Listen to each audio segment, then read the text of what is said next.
Good evening, dear listener, and welcome back to the Sleepy Story. Tonight, rain drifts softly across the quiet streets of an old Victorian village.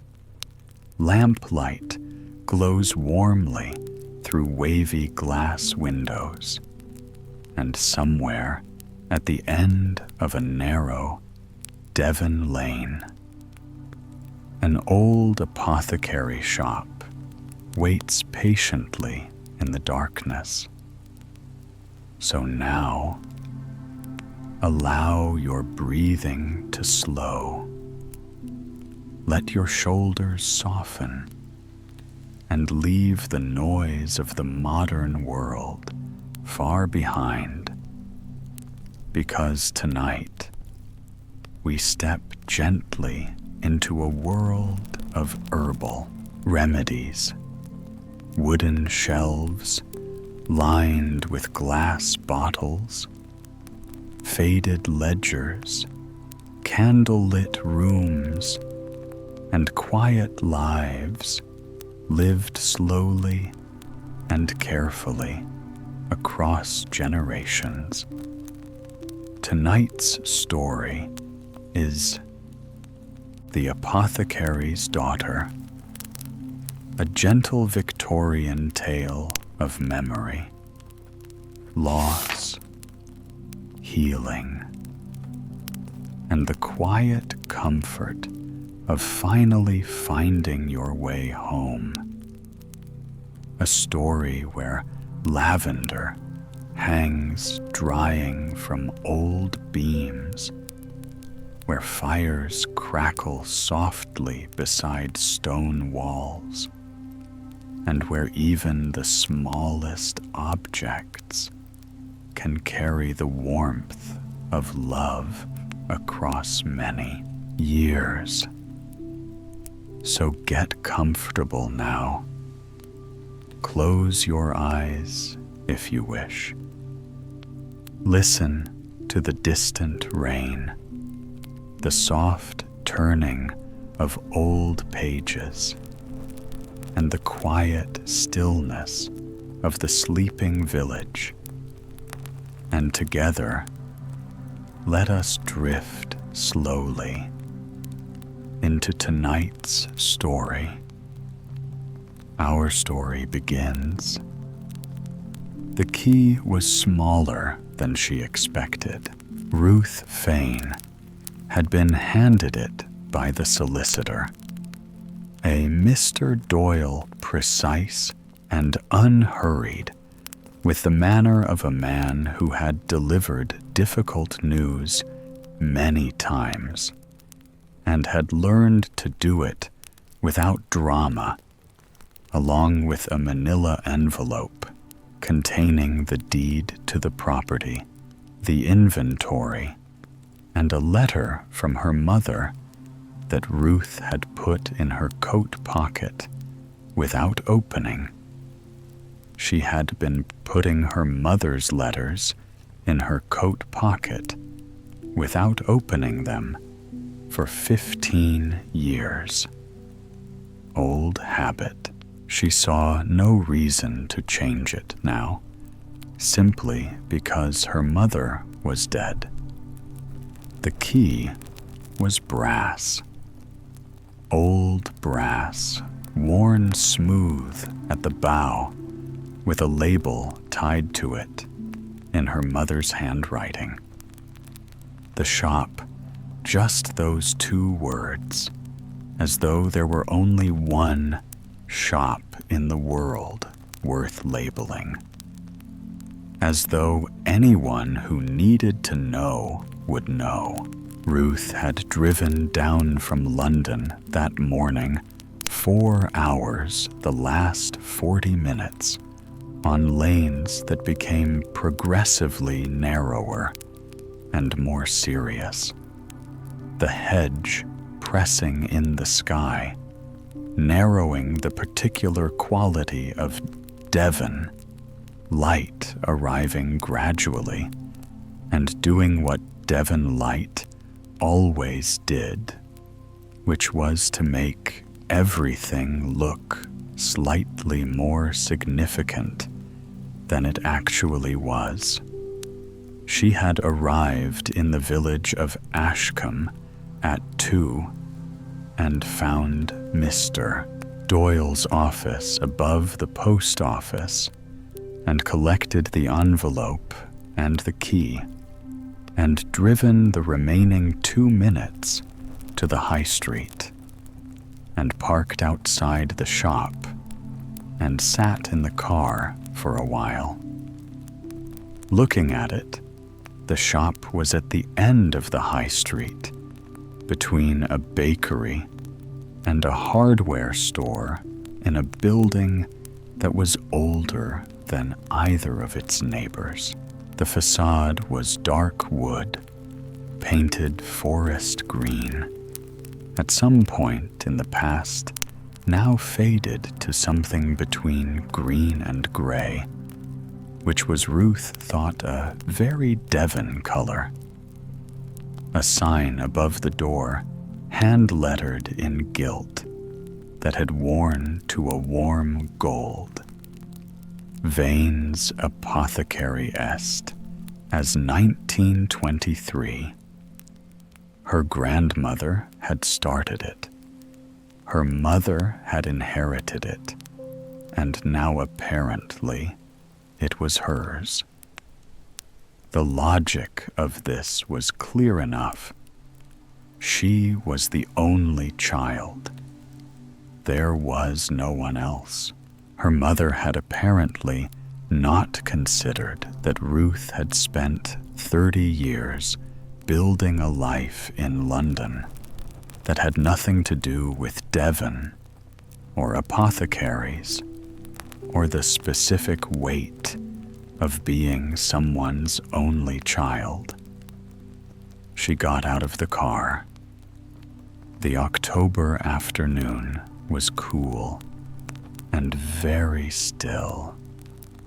The high street quiet, a Tuesday in late October in a small Devon village, had the particular quality of a day that had decided not to make much of itself. A woman with a basket coming out of the bakery, a dog waiting patiently outside the hardware store, the smell of wood smoke from somewhere nearby. Ruth stood on the pavement in front of the shop and looked at the sign. Vane's Apothecary, her name on a building she had never owned and had not asked to own. She put the key in the lock. The smell reached her before anything else. She had expected must or damp, or the particular staleness of a space that had been closed up since August, when her mother died.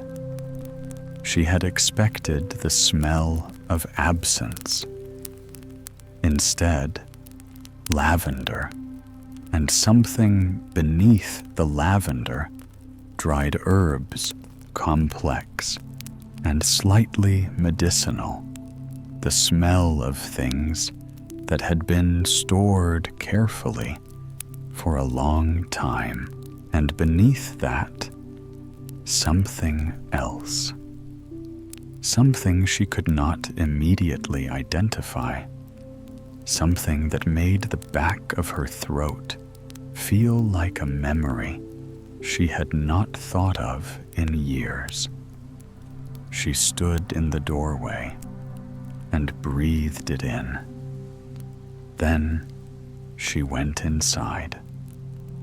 The shop was small, a single room, perhaps 20 feet by 15, with a low ceiling and exposed beams that had been there since long before anyone now living could remember.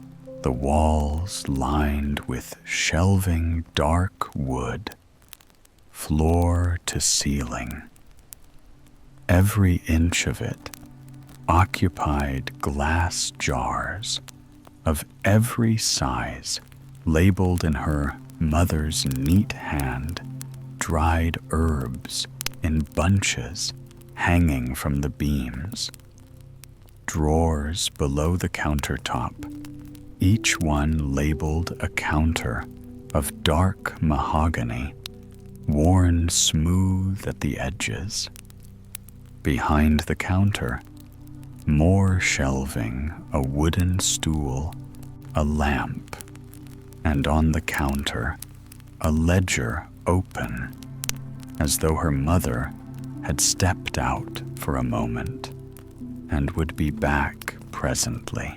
Ruth stood at the counter and looked at the open ledger. The last entry in her mother's handwriting, the same small, precise hand as the label on the key. A date, the 14th of August, 6 weeks before she died. A customer's name, a preparation, a note about dosage. The ordinary record of an ordinary day in a shop that had been open for 100 years. She closed the ledger gently.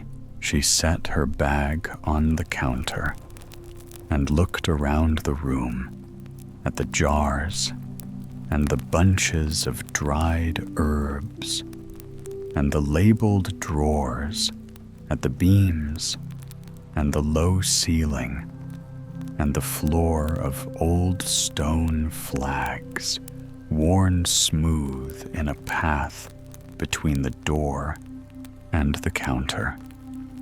At the window, looking on to the high street, the wavy old glass, the afternoon light coming through it and turning everything amber. She thought, I am going to have to sell this. She thought it practically without guilt. She lived in London. She had a job in London. She had an apartment in London that contained her life. She did not know anything about apothecaries or Devon or the particular needs of a village she had visited perhaps 6 times in her adult life. Selling was the only sensible option. Mr. Doyle had said as much carefully, without recommendation, but the shape of the conversation had been clear. She would spend the week sorting through things, making an inventory, taking what she wanted, and arranging for the rest to be handled. She would be back in London by the weekend. She went behind the counter. She opened the door at the back, a narrow door barely visible in the shelving, and found the staircase to the flat above.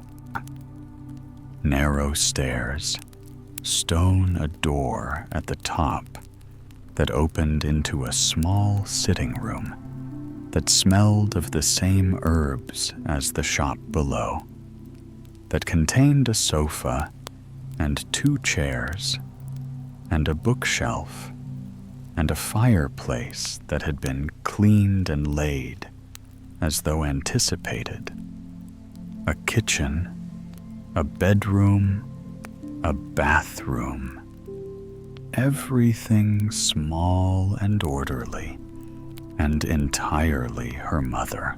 Ruth stood in the sitting room of her mother's flat above her mother's shop in her mother's village and felt the particular feeling she had been avoiding since August. Not grief exactly, something more complicated. The feeling of a relationship that had been unfinished and was now definitively unable to be finished.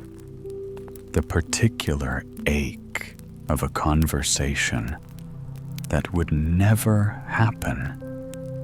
She went back downstairs. She had things to do. She spent the afternoon going through the shop systematically, starting at the left wall and working her way around, taking stock, making notes, trying to understand the system her mother had used to organize the shelves. There was a system.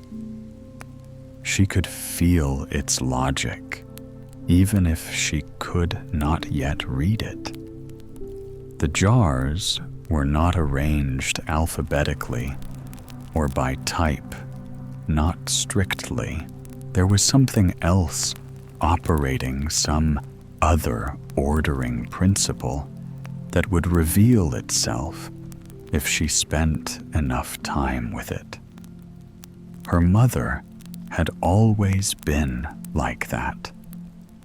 Everything ordered by a logic that was entirely internal, entirely consistent, and entirely opaque to anyone who had not spent enough time to learn it.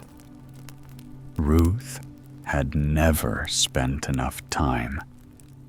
That had been the problem, she thought, or one of the problems, or the shape of the problems, which was that there had always been something between them that required time and patience to understand. And she had never had the time or the patience, and her mother had never asked for them. She worked through the afternoon. By 5 o'clock, she had catalogued the left wall and the back shelves, and was beginning on the right wall when she found it. It was on the lowest shelf of the right wall, at the very back, behind 2 larger jars that had been positioned in front of it, not hiding it exactly, but not drawing attention to it either. A small bottle glass, dark amber, perhaps 4 inches tall. No label on the front, no label on the back, no identifying mark of any kind. She lifted it carefully. It was perhaps a third, full, a pale, liquid, slightly viscous, catching the amber light from the window. She turned it in her hands, checked again for a label. Nothing. She lifted it to her nose and loosened the stopper slightly. The smell that came from it was. She stopped. She stood very still in the shop with a small, unlabeled bottle in her hands and felt something she had not felt in a very long time and had not expected to feel standing in a Devon apothecary on a Tuesday afternoon in October. The smell was her mother, not her mother's perfume. Exactly. Her mother had not worn perfume, but the smell of her the particular combination of things that made up the smell of being close to her mother.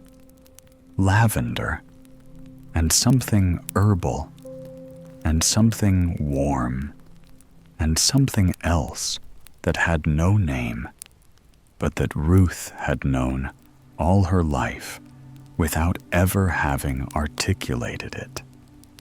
The smell of her mother's kitchen in winter.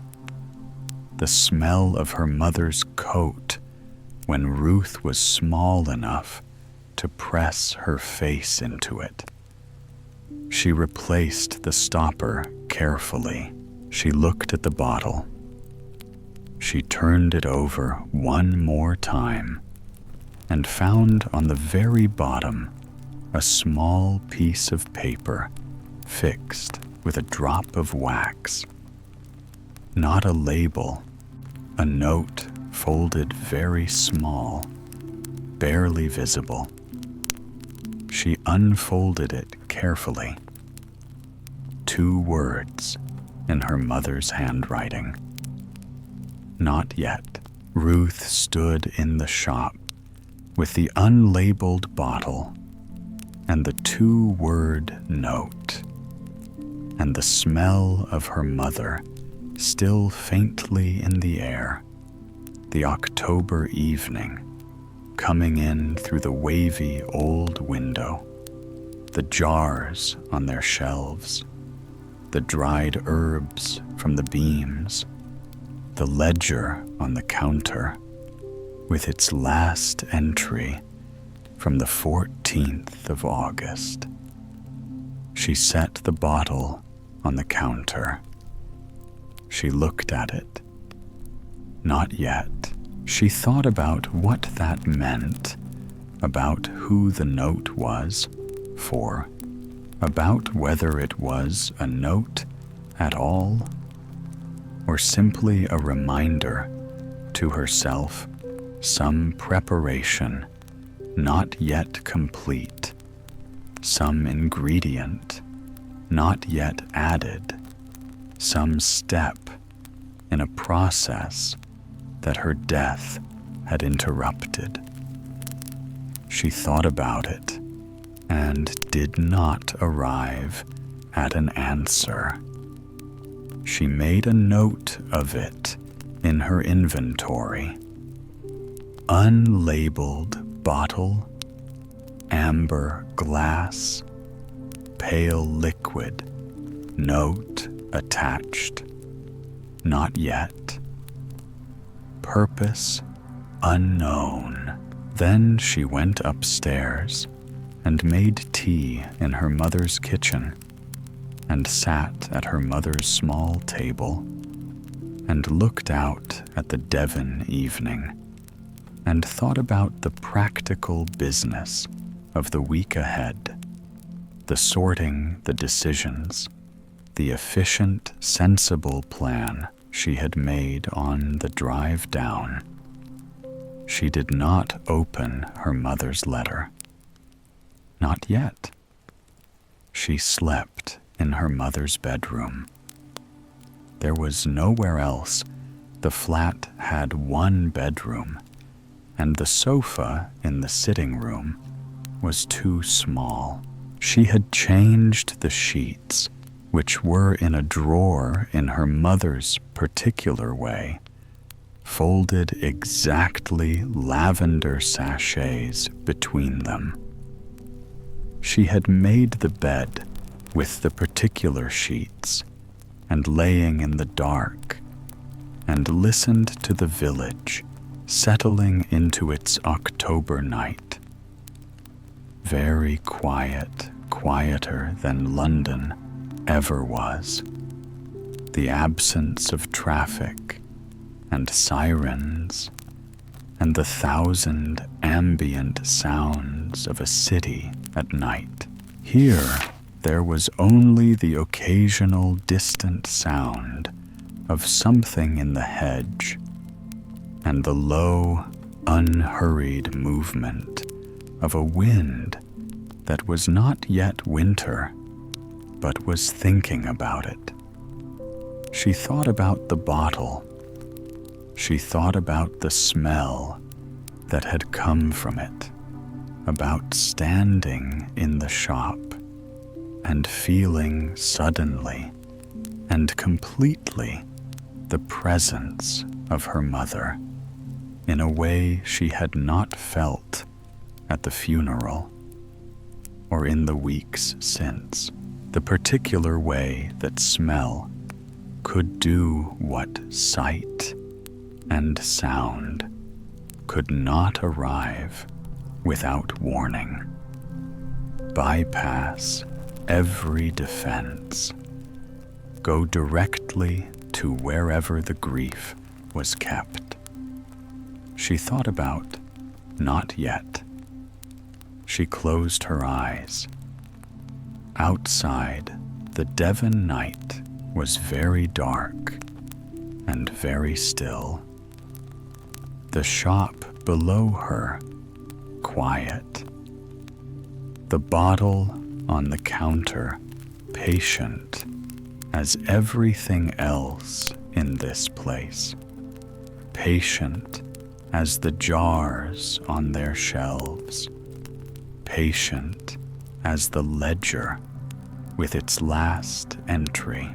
Patient as a mother who had spent 100 years in this village, tending to what people needed, and had left on the lowest shelf of the right wall behind 2 larger jars, a small unlabeled bottle with a 2-word note that meant something Ruth did not yet understand.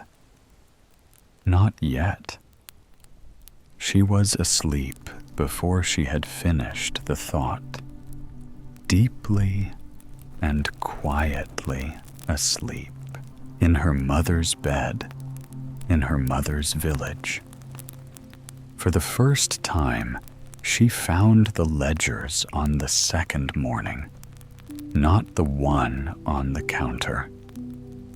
She had seen that already, had noted the last entry in her inventory, had closed it carefully, and set it aside. These were different. A row of them on the lowest shelf, behind the counter, below the drawers, in a space she had not noticed on the first day, because it was dark and low, and the kind of place the eye passes over when it is looking for other things. She found them when she crouched down to examine the bottom drawers and saw in the narrow space beneath the last drawer the spines of a row of books. Identical books, the same dark red cloth cover, the same size, the same worn corners. She counted them as she pulled them out one by one and set them on the counter. 23. She opened the date on the first page, 1927. Her grandmother's handwriting, large and decisive, the handwriting of someone who wrote quickly and with confidence, and had no patience for uncertainty. A customer's name, a preparation, a brief note, the first entry in a record that would continue for nearly 100 years. She opened the date on the first page, 2009. Her mother's handwriting, small and precise, the opposite of her grandmother's, in every visual quality, but somehow equally certain. The same Format customer preparation note. The same record continued. 23 ledgers. Nearly 100 years of customers. Nearly 100 years of what people needed and came here to find. Ruth stood behind the counter with the first ledger open in her hands and felt something she had not expected to feel. Not sentiment, exactly. Something more like the particular feeling that comes when you encounter evidence of a life being lived with intention over a very long time. When you see the accumulated record of daily work done faithfully, without drama for decades, the feeling that requires you to stop and acknowledge that something serious has been happening here. She put the kettle on the small electric ring behind the counter that her mother had evidently used for tea during the working day. She made 2 cups by habit before remembering there was only one of her. She poured 1 cup away. She sat on the wooden stool with her tea and opened the first ledger at the beginning and started to read. Her grandmother had been Tour. The early ledgers, 1927 through to the early 1950s, when her grandmother had retired and her mother had taken over, were records in the most functional sense. Name, preparation, dosage, date, occasionally a brief note doing better or needs watching, or simply good. No elaboration, no unnecessary words. The record of a woman who understood what was needed and provided it and trusted the record to speak for itself. But even in the Turs, things were visible, the same names reappearing across years.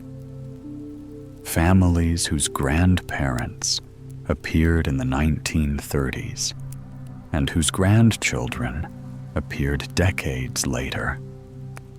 The village as a living thing, its population moving through the pages, births and marriages and illnesses, and the quiet accumulation of age visible in the changing notes beside certain names. Mrs. Hartley, 1931, for the headaches. Mrs. Hartley, 1947, for the joints, now 2. Mrs. Hartley, 1953, for the sleep and the joints and the heart. A whole life in 3 lines across 20 years. Ruth read through the morning. She moved from her grandmother's ledgers to her mother's. The transition visible immediately in the handwriting. The tone shifting from Tur to something slightly more expansive. Her mother had added notes. Not many.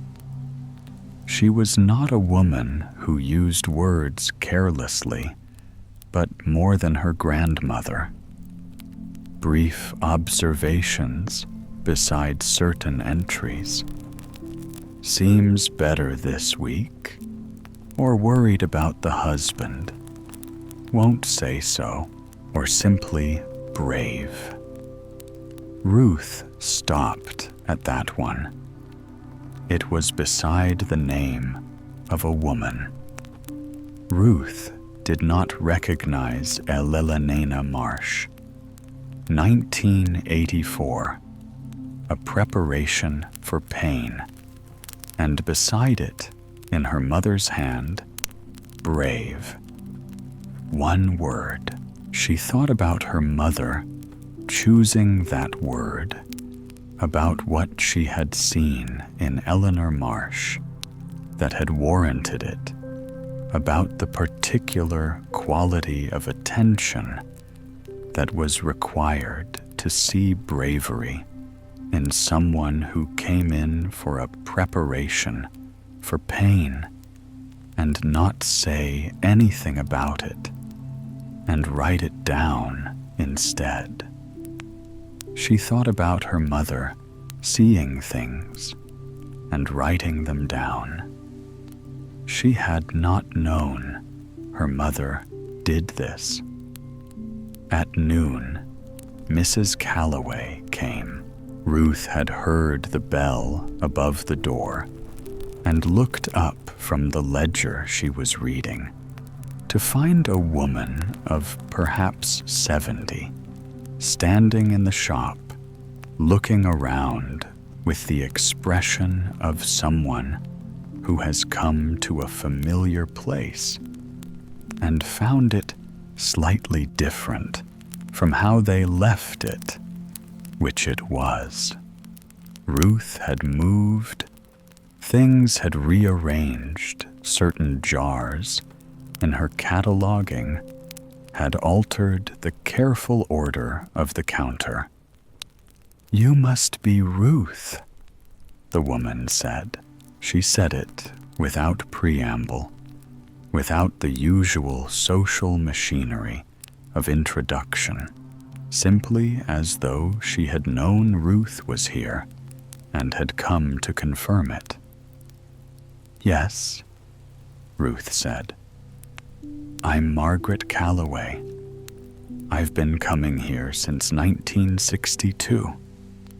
She said this the way people state credentials, as though 60 years of custom established something that needed establishing. "I knew your mother very well." Ruth came out from behind the counter. Mrs. Calloway looked at the shop with the particular attention of someone who notices what is different and says nothing about it. Then she looked at Ruth with the same attention.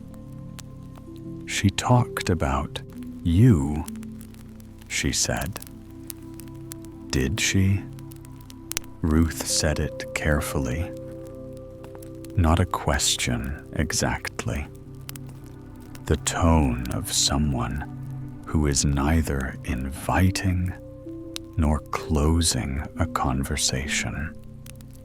Often, Mrs. Calloway looked at the counter, at the unlabeled bottle which Ruth had left there, because she had not decided where else to put it. "I see you found that." Ruth looked at the bottle, then at Mrs. Calloway. "Do you know what it is?" Ruth asked.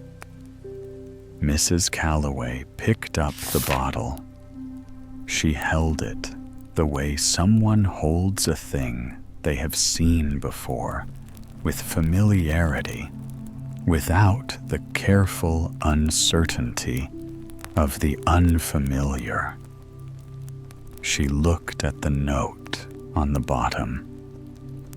"Not yet." She set it down again. "I know she made it," she said. "I don't know what's in it," she never said. She looked at Ruth steadily. She said you'd know what to do with it when the time came. Ruth looked at the bottle. I don't know what to do with it. Ruth said. No, Mrs. Calloway said. Not yet. She bought a small jar of something for her joints, found it herself on the shelf without needing to ask, with the ease of someone who has been coming here for 60 years and knows exactly where everything is kept. She paid in exact change. She paused at the door. Don't sell it too quickly, she said. Not an instruction, an offering. The way people offer things they know from experience to people who are still learning it.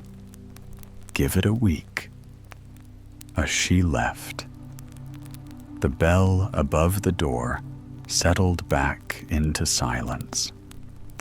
Ruth stood behind the counter and looked at the unlabeled bottle and thought about not yet, and about time coming, and about a woman who had been coming to this shop since 1962 and knew exactly where things were kept, had said your mother talked about you often in the tone of someone stating something that ought to be comforting, and was, despite everything, slightly comforting. She went back to the ledgers. She found herself in the ledgers in the afternoon. Not immediately. She had been reading through the 1980s, following the familiar village names across the years, when she turned a page and saw her own name, Ruth, just the first name in the customer column, the way all the customers were listed. And beside it, in the preparation column, not a preparation at all, just a date, the 14th of September, 1976. And in the notes, column 3 words, Ruth came home.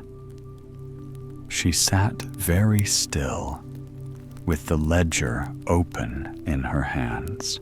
The 14th of September, 1976. She would have been, she calculated, 7 years old. She did not remember coming to the shop at 7. She did not have many memories of the shop at all. Her parents had separated when she was 4. She had grown up in London with her father. The visits to Devon had been occasional and slightly formal, and had tapered off as she got older until they had stopped almost entirely. Ruth came home. She turned the page, the next entry in Ruth's name. The 22nd of December, 1981. She would have been 12. Christmas visit. Perhaps she had a vague memory of a Christmas in Devon, her mother's sitting room afire. Ruth came home, the same 3 words every time. Not a preparation, not a dosage, not a note about her health, or her mood, or her needs, simply a record of presence. Ruth came home the way her mother had recorded everything else faithfully in the ledger as part of the ongoing account. Ruth turned the pages slowly, finding each entry with her name. They were not frequent every year or two, sometimes with longer gaps, each one the same. Ruth came home. The last entry. The year before her mother died, Ruth came home. She remembered that visit. She had driven down for a weekend the first time in 4 years. Her mother had been quieter than usual. They had walked in the village and eaten supper and watched an old film on television and said very little of substance. Ruth had left on the Sunday feeling that the visit had been insufficient in some way she could not articulate, and had not been back. Her mother had written it in the ledger. Ruth came home as though it belonged in the record, alongside Elena Marsh's bravery and Mrs. Hartley's joints, and 60 years of the village coming through the door with what they needed, as though Ruth coming home was a thing of the same order, something worth noting, something that had occurred, something that was part of the account of this place and the people it tended. Ruth closed the ledger. She set it on the counter and looked at the bottle. Not yet.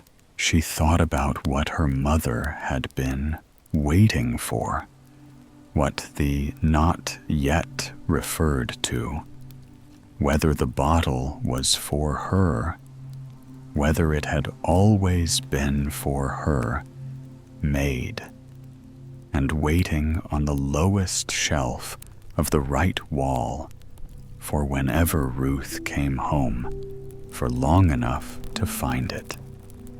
She did not know. She found she was not in a hurry to know. The afternoon light was going amber in the wavy old window, the jars on their shelves, the dried herbs from the beams, the 23 ledgers on the counter in their row. She thought about 100 years of people coming through this door with what they needed and finding it here. About 2 women, her grandmother and her mother, spending their lives in this room, knowing what the village needed and having it ready. About the particular kind of knowledge that required staying, that could not be learned quickly or from a distance. That required showing up day after day and paying attention. She thought about how little she had stayed. She thought about this without the sharp edge of guilt, which surprised her more with the particular feeling of understanding something you had not understood before, something that required seeing clearly before you could decide what to do with it. She went upstairs and made supper. She ate at her mother's small table and looked out at the Devon evening, the high street going quiet, the last light on the rooftops, the particular amber of a Devon October dusk that she was beginning to know. She thought, give it a week. Mrs. Calloway's words, not an instruction, an offering, she thought. All right. That night, she opened her mother's letter. She had been carrying it in her coat pocket for 2 days. She had taken it out twice and put it back. The third time she took it out, she was sitting in her mother's armchair in her mother's sitting room with her mother's fire going. And she thought, all right now. The letter was short. Her mother had never used more words than were necessary. Dear Ruth, I know you will want to sell the shop, and I understand why. It makes every practical sense. I am not writing to ask you not to. I am writing to ask you to read the ledgers before you decide, all of them, if you have time, or as many as you can. I think they will tell you things about this place that I was never very good at saying directly. I was not good at saying things directly to you. That is my failure, and I am sorry for it. There is something on the lowest shelf of the right wall behind the 2 larger jars. You will know what it is when you find it. I am not certain when it will be ready. Perhaps it already is.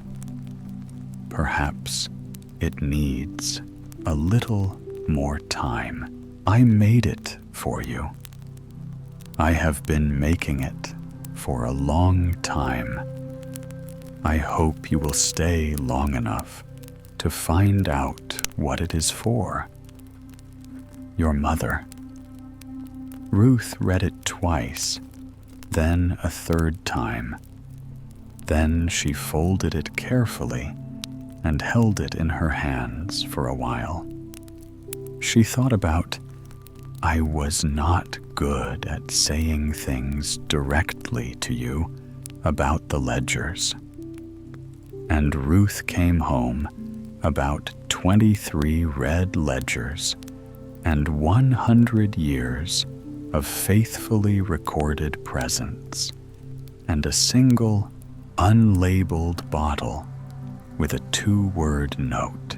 She thought about all the things her mother had said in the only language she had been fluent in, the language of preparation and record, and the small noting of things that mattered, the language of this shop, and these shelves, and these jars, and a ledger entry that said brave beside a woman who had come in for something for pain.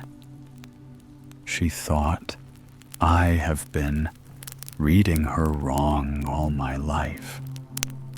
She thought it without anger, with something quieter, the particular feeling of a correction made too late to change anything, and also not too late, because she was here, and the ledgers were here, and the bottle was downstairs on the counter, and whatever not yet meant it had not yet expired. The fire crackled. Outside, the Devon night was very still. She sat in her mother's chair, with her mother's letter in her hands, and let the fire do its work, and let the village do its work outside, and let the shop below do whatever shops do in the night. Settle and breathe, and hold what they hold. She went to bed late.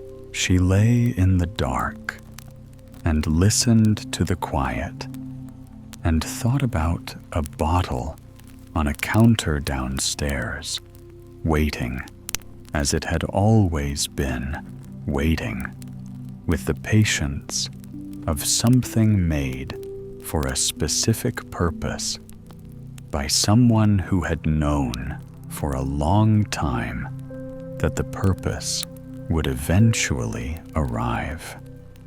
On the third morning, she opened the shop, not because she had decided to not, because she had made any plan that included opening the shop. She had come downstairs to continue her cataloging and had stood behind the counter, looking at the door, and had thought about Mrs. Calloway coming in the day before and finding the jar she needed without being asked, and had thought about 60 years of people coming through that door, knowing what they needed and finding it here, and had turned the sign from closed to open. Then she had gone behind the counter and made her tea and waited to see what happened. What happened was that 7 people came in over the course of the morning. Not all at once.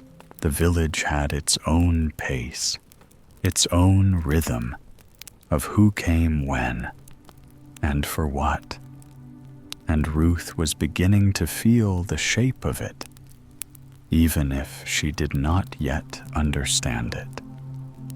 The first customer came at 9, a man of perhaps 60, who asked for something for his wife's headaches with the ease of someone who had made this request many times. Ruth found it on the shelf where her instinct told her it would be her cataloging had given her a rough map of her mother's system, and he paid and left and thanked her in the matter-of-fact way of someone who expects to be helped and has been. The second customer came at 9, a young woman with a small child who sat on the floor and looked at the lowest jars with the focused interest of a 2-year-old encountering interesting objects. The young woman asked about something for sleep for herself. "Not the child," she said, and smiled briefly and without embarrassment. Ruth found it. The young woman paid and gathered the child from the floor and left. By noon, Ruth had helped 7 people. She had found what 6 of them needed without asking more than a question or 2. Her cataloging and the logic of her mother's system, which was becoming clearer the more she moved through it, had given her enough. The 7th, a teenager who had come in with the slightly defensive manner of someone who is not certain they will be taken seriously, had required more conversation. He wanted something for anxiety. Not phrased that way, phrased securitously, with the self-protective vagueness of someone who has learned that saying what they need directly sometimes leads to being told they should not need it. Ruth had listened. She had not filled the silence. He left with reassurances or redirections. She had simply listened until he had said what he meant. And then she had gone to the shelf and found what her mother kept for this, and explained what it was and how to use it, and sent him away with it in a small paper bag. After he left, she stood behind the counter and thought about listening, about how much of what people needed was simply to be heard before they could be helped. Her mother had understood this. She could see it in the ledger notes, the brief observations beside certain names that showed she had been paying attention to something beyond the stated request, the not said things, the things carried alongside the thing asked for. She thought she was good at this. She had not known her mother was good at this. In the afternoon, she went back to the ledgers. She had developed a practice.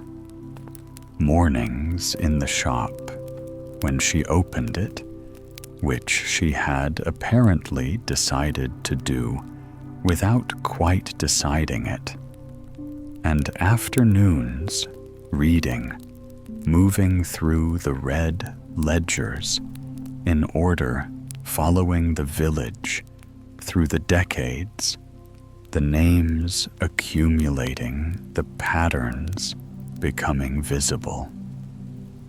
She was in the 1990s.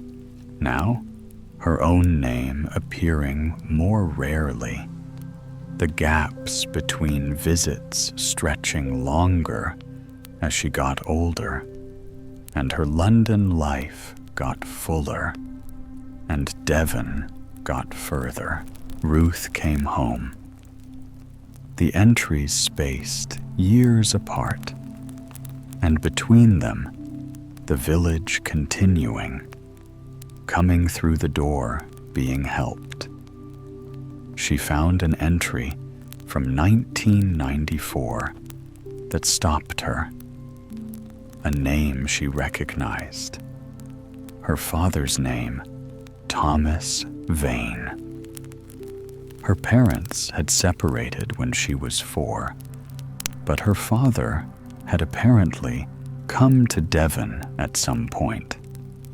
She had not known this, had not known her father and her mother had been in the same village at any point after the separation. The preparation beside his name was something for the back which her father had always had trouble with.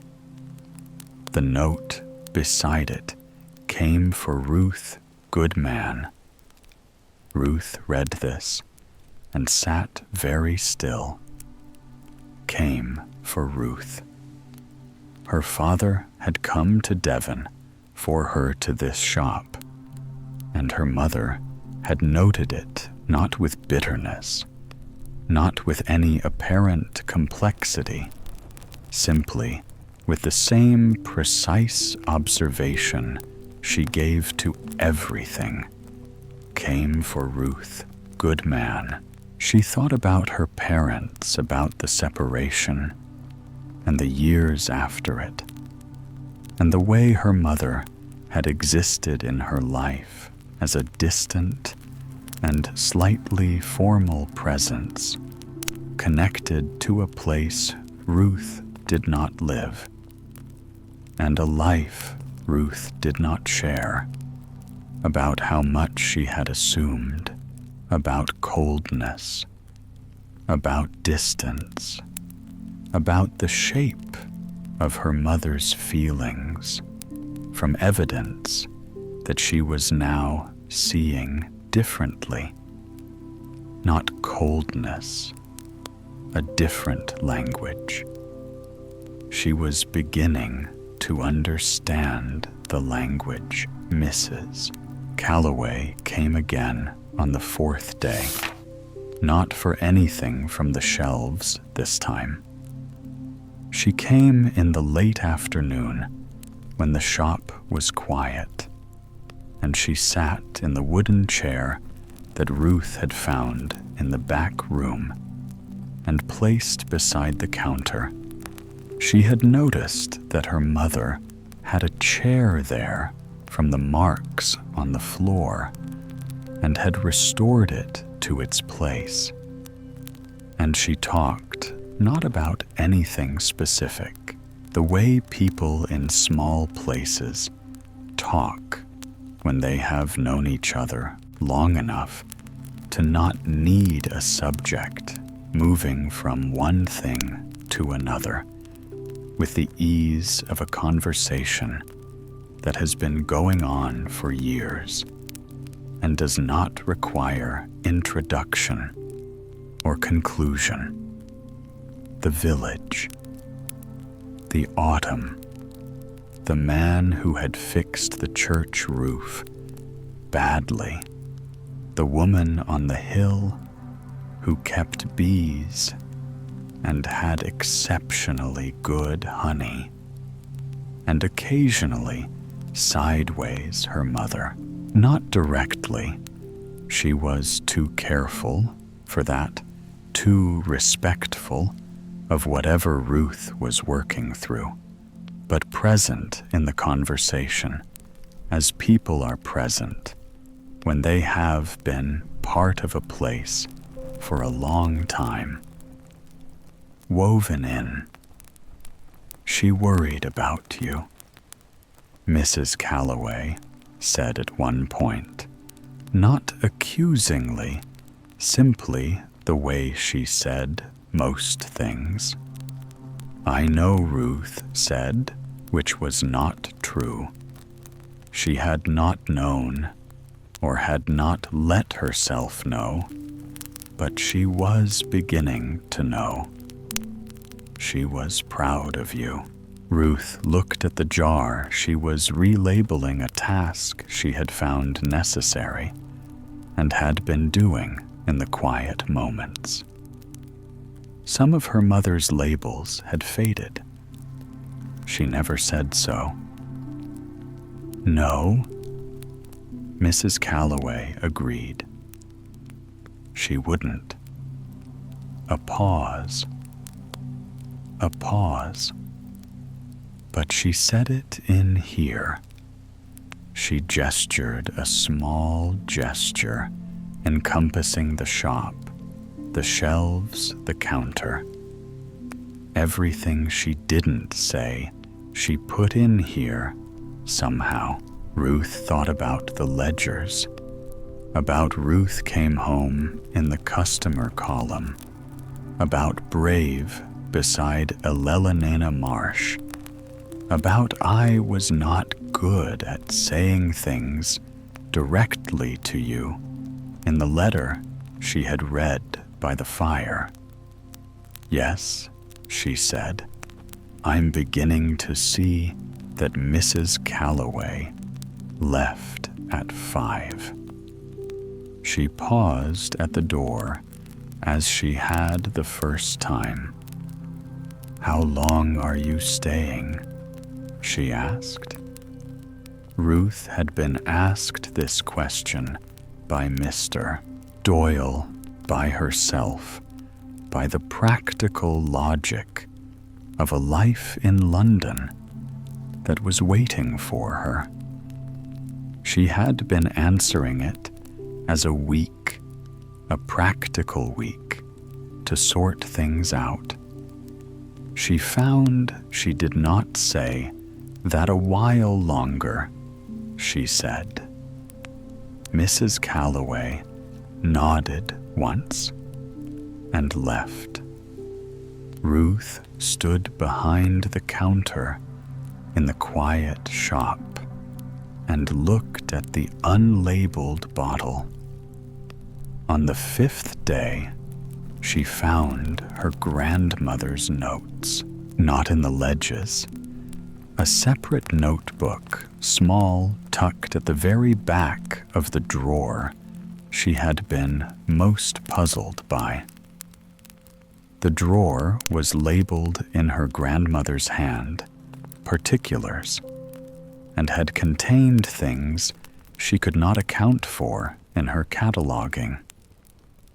Small envelopes, bolded papers, objects too small to identify without closer examination, and the notebook at the back.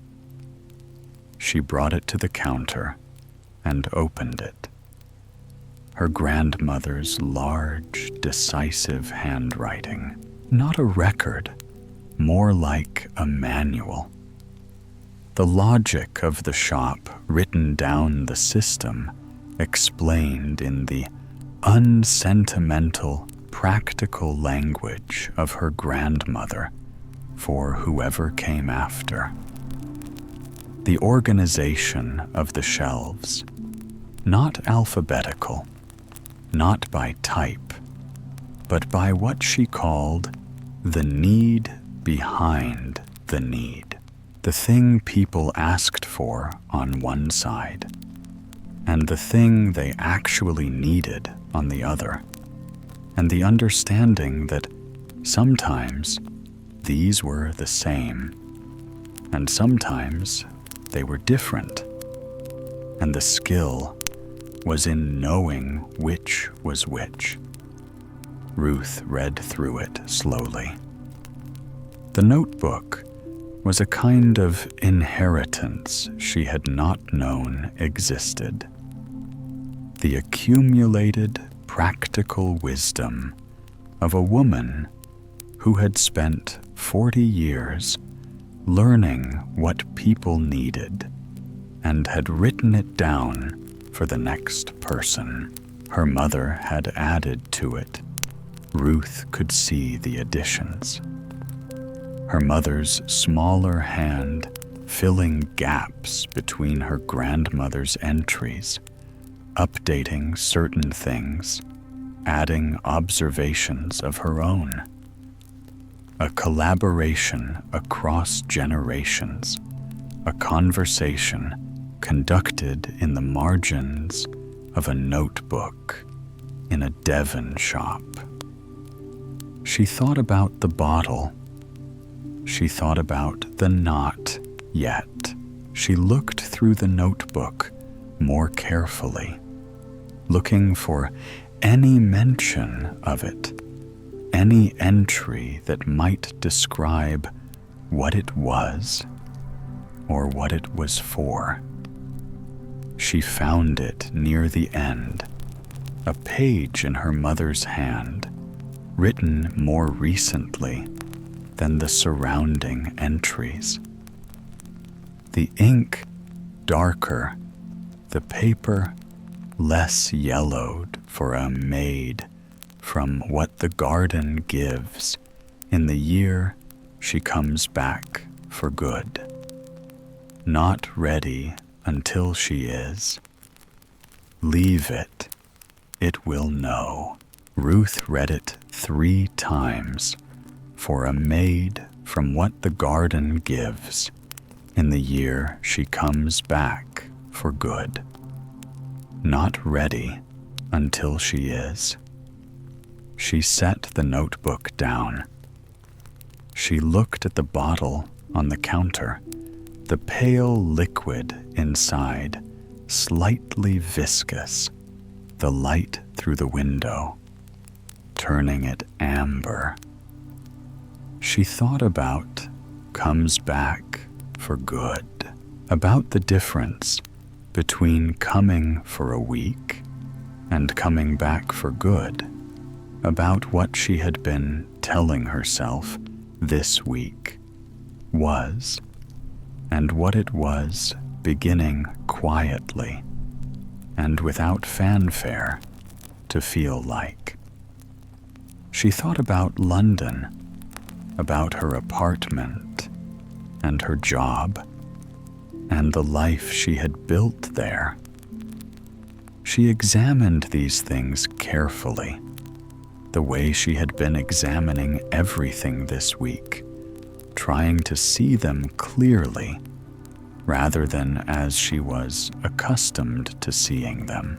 She thought about the shop, about 7 people on the first morning, and the teenager with anxiety and Miss Calloway, and 60 years of Ruth came home in a ledger and a notebook that was a conversation between her grandmother and her mother, waiting for her to join it. She thought about not ready until she is. She looked at the bottle. She thought, I am almost ready. She was not certain how she knew this. She simply knew it the way she had known certain things this week.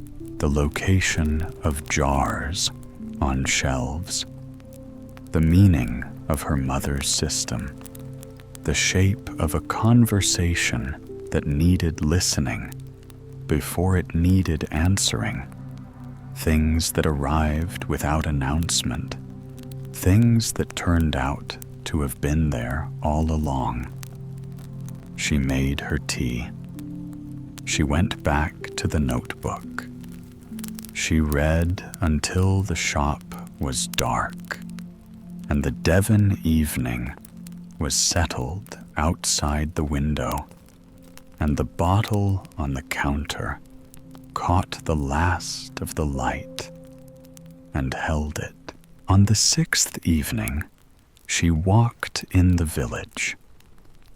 She had been walking every evening, short walks, the lane behind the shop, the path up to the church, the edge of the village where the fields began, learning the geography of the place, the way you learn a new thing when you stay somewhere long enough through the body, through repetition, until the turns become automatic and the landmarks become known, and the place begins to feel less like somewhere you are visiting and more like somewhere you are.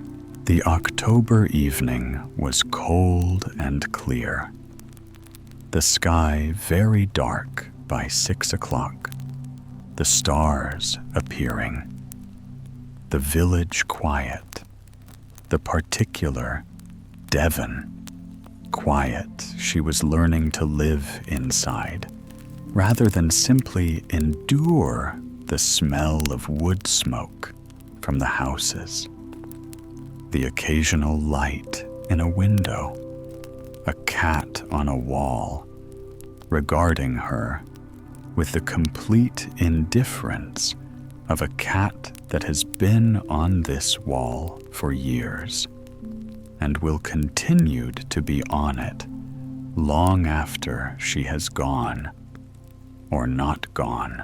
She walked past the shop, looked at it from the outside, the sign, the window with its wavy old glass, the forest green, door vanes, Apothecary Est 923, her grandmother's name, her mother's name, her name.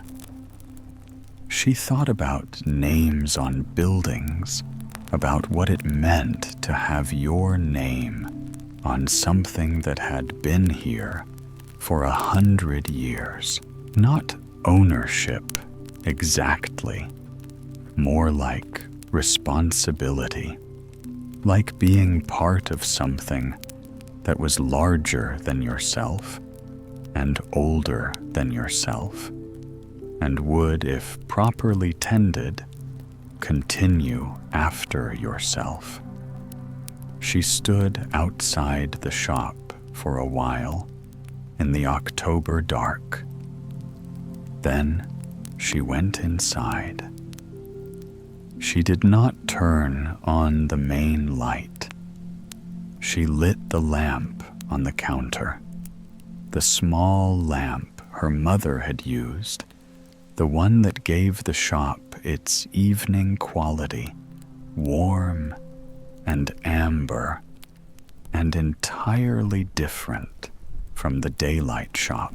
She stood at the counter and looked at the room in the lamplight, the jars on their shelves glowing faintly, the dried herbs casting their complicated shadows on the ceiling, the ledgers in their row, the notebook, and the bottle, the pale liquid catching the lamplight and turning it gold. She picked up the bottle.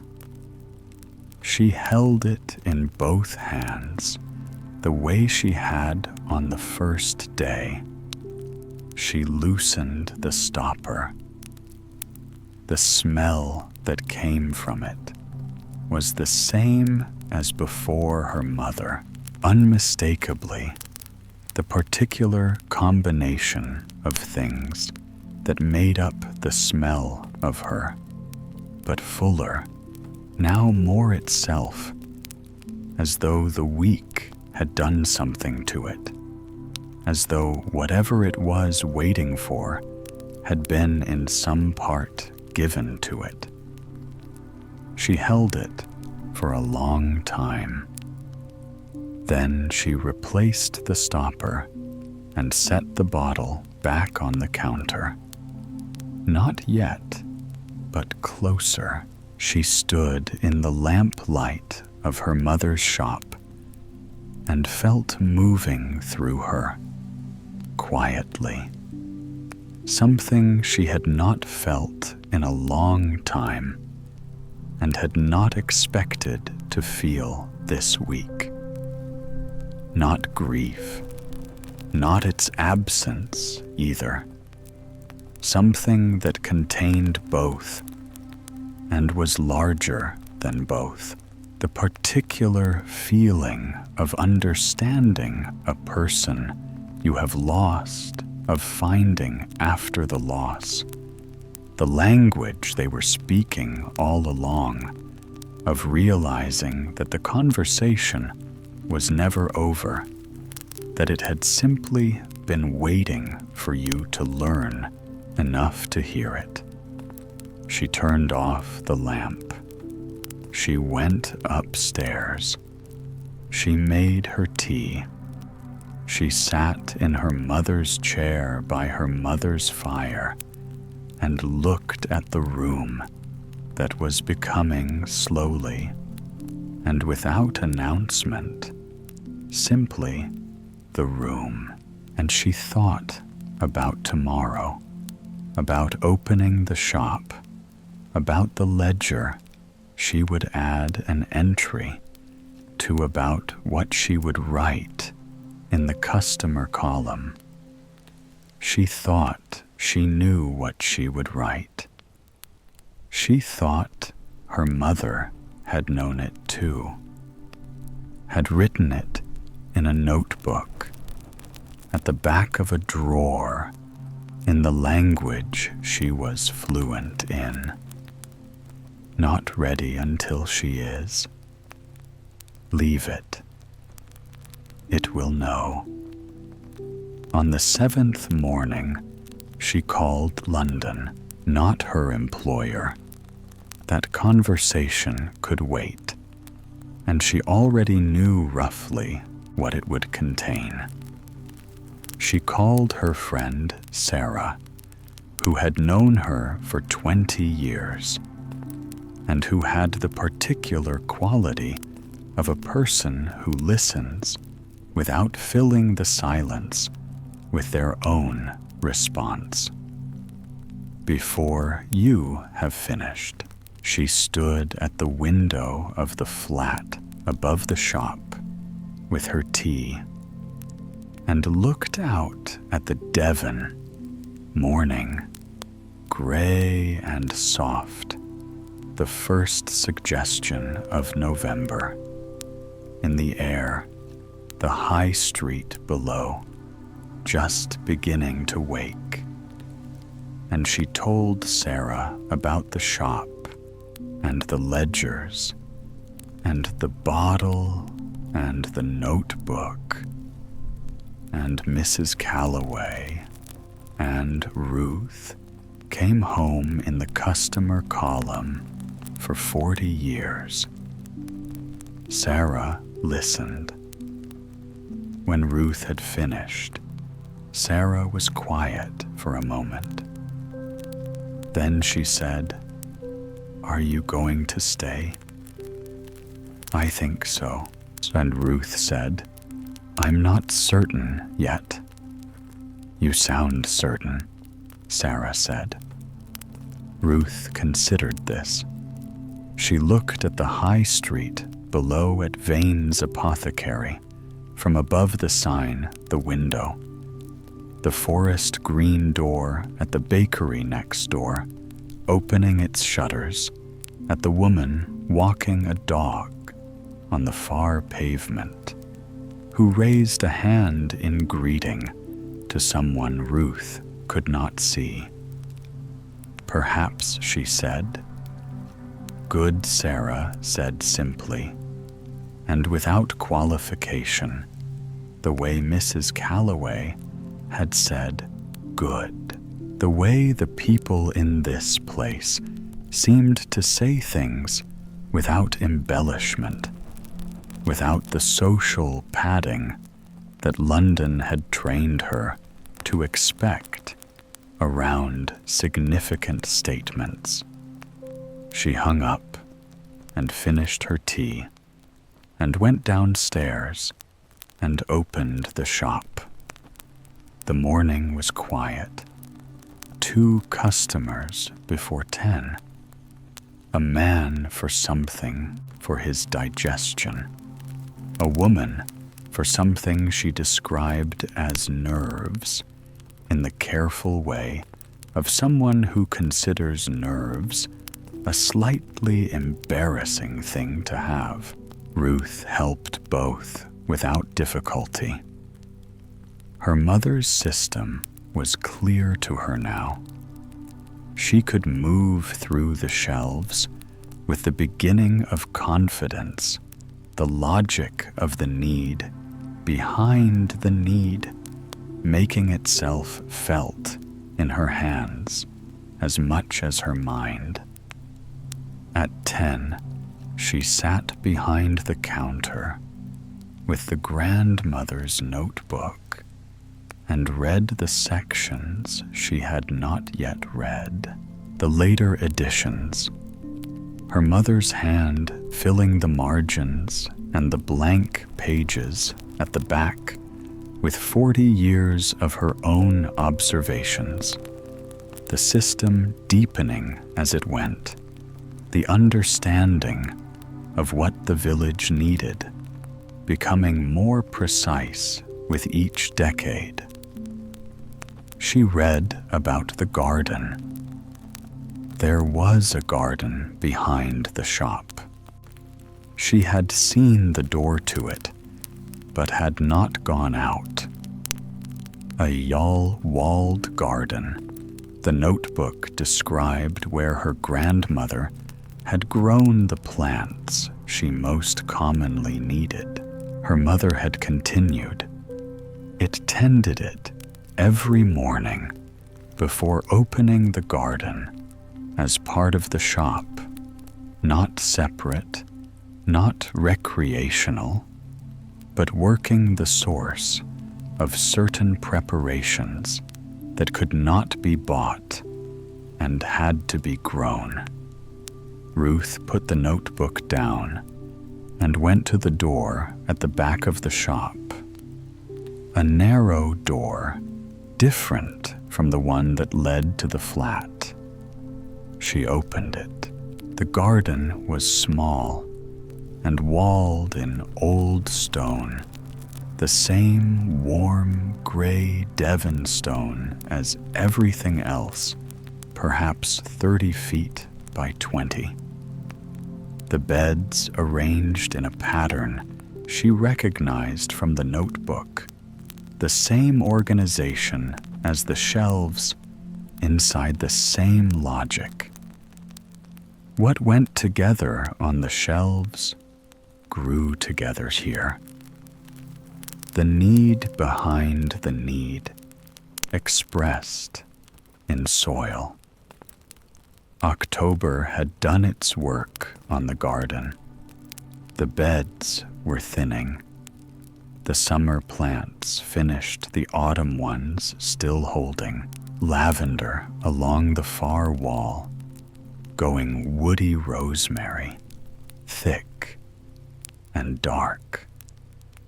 Certain things she recognized, and certain things she did not.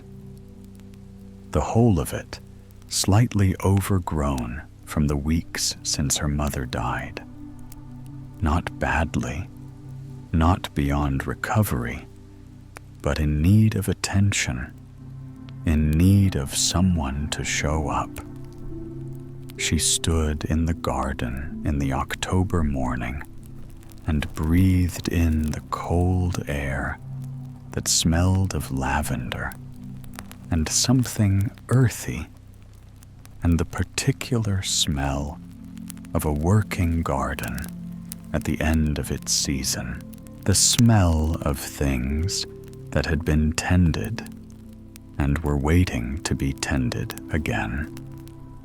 She thought about the bottle about made from what the garden gives in the year she comes back for good. She looked at the garden and tried to identify what might be in it. What combination of things from these beds might produce the pale liquid in the amber glass bottle that smelled of her mother? She could not identify it. Not yet. She thought that was all right. She thought she had time to learn. Mrs. Calloway came in the afternoon with a woman Ruth had not met. A woman of perhaps 55. Ruth's rough contemporary, she thought, or near enough. Dark hair going gray, the kind of face that suggested she had spent time outdoors and was not unhappy about it. She was introduced as Janet, who lived on the hill and kept the bees and made the honey Mrs. Calloway had mentioned. Janet looked around the shop with the assessing eye of someone who has been here many times and is noting what is different. "You've rearranged slightly," she said, not a criticism, an observation. "I was cataloging," Ruth said. "I may not have put everything back correctly. Your mother would have moved it back." A pause. "You'll learn where it goes." They bought what they needed. Janet a jar of something for her hands. Mrs. Calloway, the same joint preparation as before. They stayed for tea. Ruth made it at the small ring behind the counter, and they sat, Mrs. Calloway on the chair, Janet on the stool Ruth brought from the back. Ruth behind the counter, and talked the way Ruth was learning. People talked in this shop about everything, and about what mattered equally, without separating the two. Your mother trained you, Janet said at one point, looking at the shelves. She didn't, Ruth said. I haven't been here. Not in person, Janet said. She said it without particular emphasis, as though it was simply true and did not require defending. But she talked about you. She knew what you were like. She arranged things for you.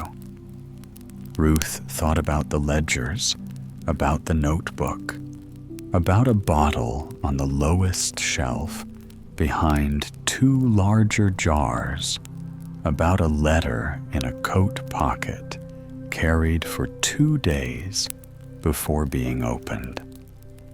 Yes, she said she did. After they left, Ruth stood for a while in the quiet shop, the afternoon light through the wavy window, the jars in their places, the bottle on the counter.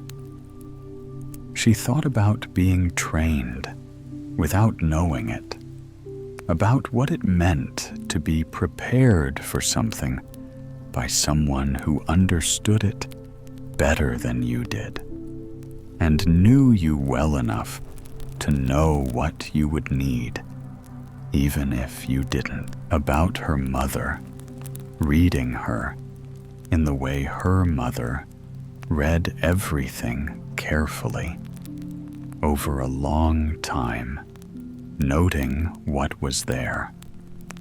She thought about the customer column in the ledger. Ruth came home. She thought about all the times she had come home and not understood that she was being watched with the same attention her mother gave to everyone who walked through the door, being noted, being known in the only language available. She picked up the bottle. She held it for a moment. Then she set it down and picked up the pen and opened the current ledger to the next blank page. She wrote the date at the top. Then in the customer column, simply Ruth, and in the notes column after a moment, came home for good. She looked at what she had written. The 3 words in the customer column. Her own handwriting. This time, neither her grandmother's large, decisive hand, nor her mother's small, precise one. Her own different from both, and not unrelated to either the 3rd hand in the ledger, the 3rd generation in the shop. She closed the ledger and set the pen down. She looked at the bottle. She opened it that evening, not ceremonially. There was nothing ceremonial about it. She was sitting behind the counter after closing the lamp, lit the shop quiet the Devon night outside the window. she had been reading the notebook again. She had reached the last pages, the most recent editions in her mother's hand, the pages that felt closest to the present. She had set the notebook down and looked at the bottle and thought, now.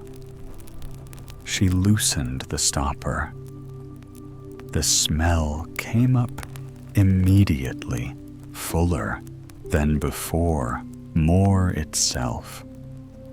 The pale liquid having become over the week, whatever it was, always becoming her mother. The kitchen in winter. The coat when she was small. The particular combination of things that had no name because it was not a thing that needed naming.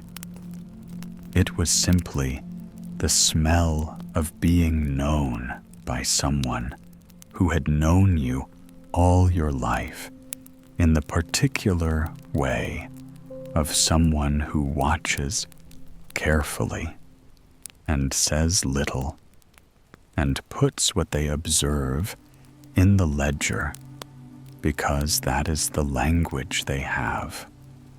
Ruth sat with the open bottle for a long time, not drinking it. She did not know if it was meant to be drunk, not doing anything with it, simply holding it open and letting the smell be what it was. A preparation made from what the garden gives in the year she comes back for good. Made for her, waiting for her. Patient as everything in this place had been patient. The shop and the ledgers and the notebook and the chair by the counter and the open ledger on the last day and the letter in the envelope carried in a coat pocket for 2 days. All of it patient, all of it waiting, all of it her mother saying in the language she was fluent in what she had not been good at saying directly. Ruth set the bottle down carefully on the counter. She looked at it in the lamplight, the pale liquid amber, now in the warm light, the small note on the bottom, not yet, which had been true, and was true no longer, which had been waiting for exactly this, for Ruth to be in the shop in the evening. After writing, came home for good, in the customer column in her own hand, for not yet to become now. She thought about her mother, making it standing in the garden in the early morning, the way she stood in the shop every day with the same attention, the same faithfulness, gathering what was needed, knowing what it was for, even if it was not ready, yet even if the person it was for had not yet arrived. She thought about the patience of that, about choosing to make a thing for someone who might not come for years, who might not come at all, and making it anyway, carefully, from the garden. In the particular year, whenever that year turned out to be, when the coming back happened, trusting the bottle to wait, trusting the shop to to hold it, trusting the right moment to know itself, she thought. She trusted me, not with the trust of someone who is certain, with the trust of someone who makes the preparation anyway, and puts it on the shelf, and writes "not yet" on the bottom, and leaves it for the finding. The trust of a person who loves someone they cannot reach directly, and does what they can in the language they have. Ruth sat with the open bottle until the lamp needed trimming. Then she trimmed it and sat a while longer. Then she replaced the stopper gently. She did not put the bottle back on the lowest shelf of the right wall. She put it on the counter in the center where it could be seen, where she would see it every morning when she came downstairs and opened the shop, not as a reminder of anything, simply as a presence.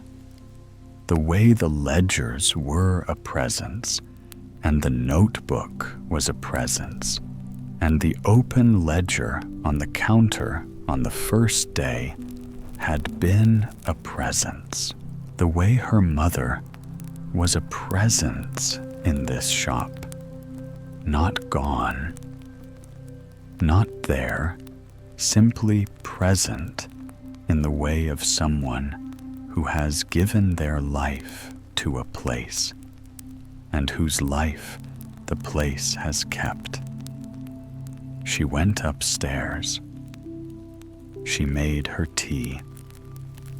She sat in the armchair by the fire, her mother's chair, which was becoming her chair, and she looked at the room, at the shelves of books, at the fire, at the window, showing the Devon night outside, at the room that was her mother's, and was now hers, and was the same room. She thought about tomorrow, about opening the shop, about the ledger, and the notebook, and the garden that needed tending before winter, about Mr. Doyle, and the practical matters of transfer and ownership, about her apartment in London, and the things in it that would need to be dealt with, about the particular logistics of a life being moved from one place to another. Not dramatically, not all at once, simply incrementally, in the way that lives actually move when they move. She thought about the bottle on the counter downstairs, about not yet becoming, now about the particular quality of a thing that has been waited for long enough, that when it arrives, it feels not like a surprise, but like a recognition, like something that was always going to be this way, that the waiting had been making possible all along. She went to bed before the fire had fully burned down. The Devon night was very still. The village settled into its particular quiet, the kind of quiet Sheer needed to fill, that she had learned to live inside the way her mother had lived inside it for 60 years. The quiet of a place that has been here a long time and intends to remain, and has no particular urgency about anything. She lay in the dark and listened to the shop below, its small sounds, the settling of old stone and old wood, the slight movement of the herbs hanging from the beams in whatever current of air moved through the building in the night. The particular quality of a room below a room. The sense of the shop being present, going about whatever shops go about in the night, holding what it held being what it was. She thought about the ledger entry she had written. Came home for good. She thought about the third hand in the ledger, about the conversation she had joined. A conversation between her grandmother's large, decisive hand and her mother's small, precise one, about what she would add to it, about the notes she would write beside the customers who came through the door, the small observations, the things worth recording, the language she was learning and would go on learning for as long as she was here. She thought about her mother, not with the sharp edge of grief that had softened over the week, had become something more workable, something she could carry, while also doing other things, carrying it, and working alongside it, the way her mother had carried whatever she carried while tending the shop and the garden and the village for 60 years. She thought, I understand you better now. She thought it quietly to the room and to the shop below and to the garden behind the shop with its lavender and its rosemary and its beds waiting for attention, to the ledger on the counter with its new entry to the bottle in the center of the counter with its stopper replaced and its pale liquid at rest. I understand you better now, and I will keep learning. Outside, the Devon night was deep and dark and entirely still. The stars were out over the village. The shop below was quiet and full and patient, and on the counter in the center, where it could be seen, the bottle, its pale liquid amber, in whatever light the night provided, no longer waiting, simply present as her mother was present in the jars and the ledges and the notebook and the garden and the order of the shelves and the chair beside the counter and the lamp and the worn stone path between the door and the counter, and everything in this shop that had been tended carefully for 100 years and would go on being tendered. Ruth closed her eyes. The village was quiet. The shop was quiet. The Devon night held everything gently as it always had, as it would. And now, dear listener, our gentle journey through the old apothecary slowly comes to an end. The lamps burn low behind the shop windows. The village settles quietly beneath the Devon night, and the shelves of herbs and faded ledgers rest peacefully in the darkness once more. The fire has softened into glowing embers. The garden sleeps beneath the autumn air, and the old shop continues its patient breathing beneath the silence of the stars. Perhaps by now, your breathing has slowed, your thoughts have softened, and sleep is already beginning to carry you gently away. So there is nothing more you need to do. No more roads to travel. No more letters left unopened. No more waiting for the right moment to arrive. Only rest, warm, quiet, peaceful rest. And if you are still awake, simply remain here a little longer, wrapped safely inside this gentle Victorian world, surrounded by candlelight, lavender, and the soft hush of the rain outside.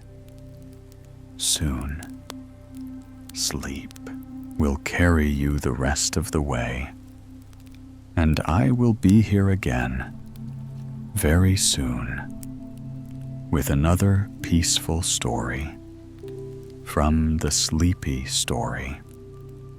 Until then, good night and sleep well.